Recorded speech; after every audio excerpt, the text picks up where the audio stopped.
بسم الله الرحمن الرحيم وإذ أخذنا ميثاق بني إسرائيل لا تعبدون إلا الله وبالوالدين إحسانا وذي القربى واليتامى والمساكين وقولوا للناس حسنا وأقيموا الصلاة وآتوا الزكاة ثم توليتم إلا قليلا منكم وأنتم معرضون۔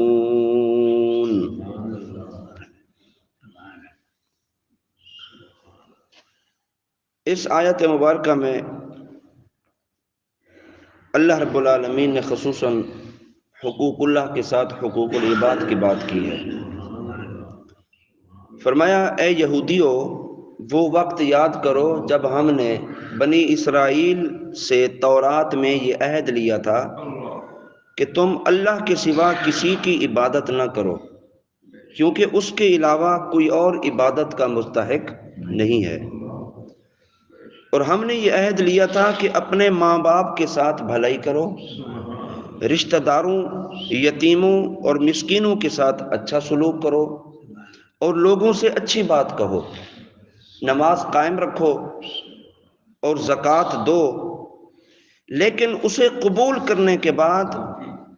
ان میں سے چند آدمیوں کے علاوہ سب کے سب اس عہد سے پھر گئے، اور تم بھی اپنے آباء و اجداد کی طرح اللہ کے احکام سے منہ موڑنے والے ہو۔ بات تھی نبی علیہ السلام کے زمانے کے یہودیوں سے، اور انہیں یاد دلایا ان کے آباء و اجداد کی باتوں کو کہ یہودیوں، تمہارے باپ دادا نے یعنی تمہارے اکابرین نے اللہ سے یہ عہد لیے تھے، لیکن چند لوگوں کے علاوہ سب کے سب لوگوں نے اس عہد کو توڑ دیا، جو وعدہ کیا تھا اس سے پھر گئے۔ تو حضور نے فرمایا کہ تم بھی اپنے آباء و اجداد کی طرح منہ موڑنے والے ہو۔ تو اس سے معلوم ہوا کہ بنی اسرائیل کی عادت ہی یہ تھی کہ وہ اللہ کے احکام سے اعراض کرتے تھے۔ جو بھی شریعت کا حکم ہوتا تھا ان کی کوشش یہ ہوتی تھی کہ شریعت کے حکم کے مخالف کریں۔ یہ بنی اسرائیل کا طرز عمل تھا، یہودیوں کا طرز عمل تھا، اور اس عہد سے پھر جانا یہ ان کا طرز عمل تھا، یہ ان کی زندگی تھی۔ آج اگر مسلمان اپنی حالت زار پر غور کریں تو مسلمانوں نے بھی بحیثیت مسلمان بھی انسان نے اللہ تعالیٰ سے کتنے عہد لیے ہوئے ہیں، کتنے وعدے کیے ہوئے ہیں اللہ تعالیٰ سے۔ شریعت سے اعراض کر رہے ہیں، دین سے پھر رہے ہیں، دین سے دور ہوتے جا رہے ہیں، اللہ سے کیے ہوئے وعدوں سے جناب پیچھے ہٹے جا رہے ہیں، ان وعدوں کو توڑے جا رہے ہیں۔ تو مسلمان بھی یہودیوں کے طرز عمل پر چل رہے ہیں، وہ بھی بنی اسرائیل کے طرز عمل پر چل رہے ہیں، نام کے مسلمان اور کام کے یہودی۔ تو اللہ سے کیے ہوئے وعدوں کو پورا کرنا یہ اہل ایمان کا تقاضا، اور یہی ایمان کا تقاضا ہے۔ وَبِالْوَالِدَيْنِ إِحْسَانًا، اور والدین کے ساتھ بھلائی کرو۔ اللہ تعالیٰ نے اپنی عبادت کا حکم فرمانے کے فوراً بعد والدین کے ساتھ بھلائی کرنے کا حکم دیا۔ اس سے پتہ چلتا ہے کہ اللہ تعالیٰ کی عبادت بھی ضروری، اور اس کے ساتھ والدین کے ساتھ حسن سلوک کرنا یہ بھی انتہائی ضروری ہے۔ والدین کے ساتھ بھلائی یہ ہے کہ کوئی ایسی بات نہ کہیں، کوئی ایسا کام نہ کریں کہ جو والدین کے لیے تکلیف کا باعث بنے، والدین کے لیے شرمندگی کا باعث بنے، اولاد ایسے کام نہ کرے۔ اپنے بدن سے اور اپنے مال سے والدین کی خوب خدمت کریں، ان سے محبت کریں، ان کے پاس اٹھنے بیٹھنے اور ان سے گفتگو کرنے اور دیگر کاموں میں ادب کا لحاظ کریں۔ اٹھنے بیٹھنے میں بھی ادب کا لحاظ ہونا چاہیے، انداز گفتگو میں بھی ادب کا لحاظ ہونا چاہیے، مالی اعتبار سے بھی ان کی خدمت کریں اور اپنا مال انہیں دیں، اور خوش دلی سے اپنا مال اپنے والدین پر خرچ کریں، اور جب انہیں ضرورت پڑے تو ان کے پاس حاضر رہو۔ والدین کی وفات کے بعد ان کے لیے ایصال ثواب کرو، ان کی جائز وصیتوں کو پورا کرو، ان کے اچھے تعلقات قائم رکھو کہ جن لوگوں کے ساتھ ان کے اچھے تعلقات تھے، والدین کی یاد کے لیے ان لوگوں کے ساتھ آپ بھی اپنے تعلقات کو مضبوط کرو۔ والدین کے ساتھ بھلائی کرنے میں یہ بھی داخل ہے، اگر والدین گناہ کے عادی ہیں یا بد مذہبی کا شکار ہیں تو ان کو نرمی کے ساتھ اصلاح اور تقوی کی طرف لائیں، اور صحیح عقائد پر لانے کی نرمی کے ساتھ کوشش کریں، جبرن نہیں، زبردستی نہیں، کیونکہ والدین ہیں، دل نہیں دکھانا، نرمی کے ساتھ، خوش دلی کے ساتھ۔ تو یہ ہے والدین کے ساتھ بھلائی کرنا اور حسن سلوک کرنا۔ اور اگلی بات تھی وَذِی الْقُرْبَى، رشتہ داروں کے ساتھ حسن سلوک کرو۔ حقوق العباد میں سب سے مقدم ماں باپ کا حق ہے، اور اس کے بعد دوسرے رشتہ داروں کا حق ہے، اور رشتہ داروں کے بعد پھر غیروں کا حق ہے کہ جو ہمارے رشتہ دار نہیں ہیں۔ ان غیروں میں جو یتیم ہیں، جو بے کس ہیں، وہ پھر سب سے مقدم، اور پھر یتیموں کے بعد مسکینوں کا حق ہے حقوق العباد میں۔ تو ان سب کے ساتھ اللہ تعالیٰ نے حسن سلوک کرنے کا حکم دیا، رشتہ داروں کے ساتھ بھی حسن سلوک کریں، غیروں یعنی پڑوسیوں کے ساتھ بھی حسن سلوک کریں، یتیموں کے ساتھ بھی حسن سلوک کریں، مسکینوں کے ساتھ بھی حسن سلوک کریں، یہ سب حقوق العباد میں شامل ہے۔ تو اس آیت میں والدین اور دیگر لوگوں کے حقوق بیان کرنے سے یہ معلوم ہوا کہ دین اسلام میں جس طرح حقوق اللہ کی بڑی اہمیت ہے، عبادت کی بڑی اہمیت ہے، حقوق العباد کی بھی بہت زیادہ اہمیت ہے۔ تبھی قرآن پاک نے حقوق العباد پر زور دیا، اور کئی مقامات پر حقوق العباد کا تذکرہ اللہ تعالیٰ نے قرآن پاک میں فرمایا ہے،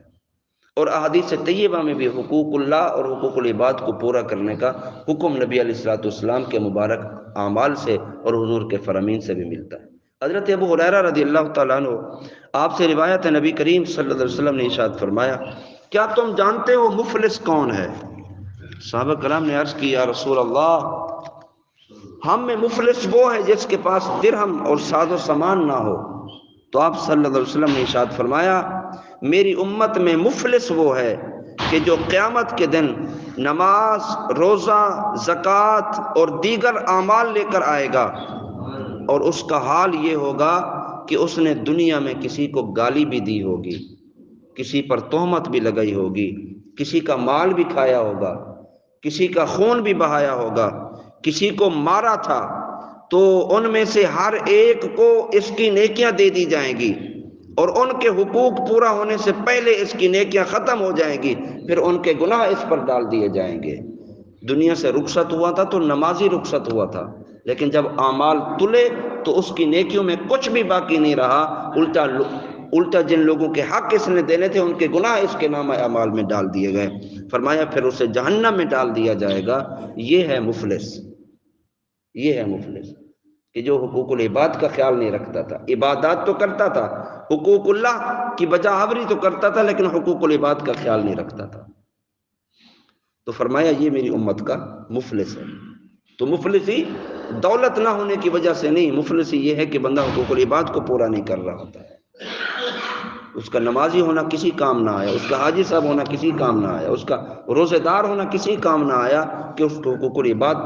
اس نے پورے نہیں کیے۔ تو حقوق اللہ کے ساتھ حقوق العباد کا خیال بھی رکھنا ہوگا۔ حقوق العباد اگر پورے ہوئے تو یہ پھر عبادت بھی کام آئے گی، اور حقوق العباد کے اعمال اور اس کا ثواب بھی کام آئے گا۔ اور فرمایا وَقُولُوا لِلنَّاسِ حُسْنًا، لوگوں سے اچھی بات کہو۔ اچھی بات سے مراد یہ ہے نیکی کی دعوت دو، نیک باتیں بتاؤ، بھلائی کے کام لوگوں کو بتاؤ، بھلائی کے راستے پر لوگوں کو لگاؤ، اور برائیوں سے روکو۔ نیکی کی دعوت میں اس کے تمام طریقے داخل ہیں، وہ درس و بیان کی صورت میں ہو، وہ واعظ و نصیحت کی صورت میں ہو، وہ آپس میں بیٹھ کر اچھی باتیں کہنے کی صورت میں، کسی بھی صورت میں جس میں لوگوں کا بھلا ہو، اس کو نیکی کہتے ہیں، اور اسی بھلائی کرنے کا حکم اللہ تعالیٰ نے قرآن پاک میں دیا ہے۔ اور فرمایا الا قلیلا منہم،